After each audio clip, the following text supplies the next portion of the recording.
و ما آمن معه الا قلیل و ایمان نآورد به او جز عددی کم.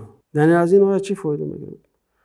فایده این است که نوح علیه السلام شیخ پیامبران بود، پیری پیامبران بود و 50 کم هزار سال مردم رو به سوی دین دعوت کرد. با وجود این الله تعالی میگه که و به او ایمان نآورد جز عددی کم. از این چیز معلوم بشود که ما مسئول هستیم از سعی و تلاش خود، نه از نتیجه اون.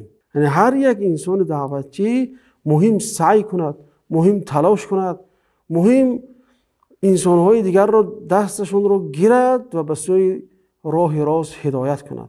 اما نتیجه می شود نتیجه نمی شود، اینش از طرف الله تعالی هست.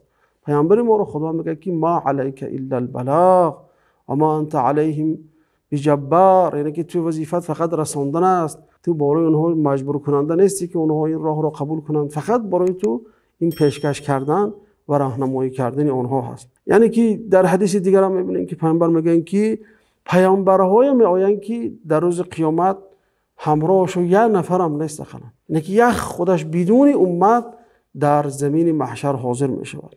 امام اوزاعی رحمت الله علیه میگن که عطا ابن ابی رباح وقتی که وفات کرد و او داناترین اهل ارض زمین حساب میشه، اما وقتی که شاگردان او رو حساب کردن، شاگردانی که در درسش حاضر میشدن و درس می‌نوشتن، گفتن همگی 7 نفر در درس او حضور می‌یافت. یعنی که مهم عدد نیست، مهم بسیاری نیست، مهم این سعی و تلاش است، اما نتیجه را الله تعالی به عطا میکند.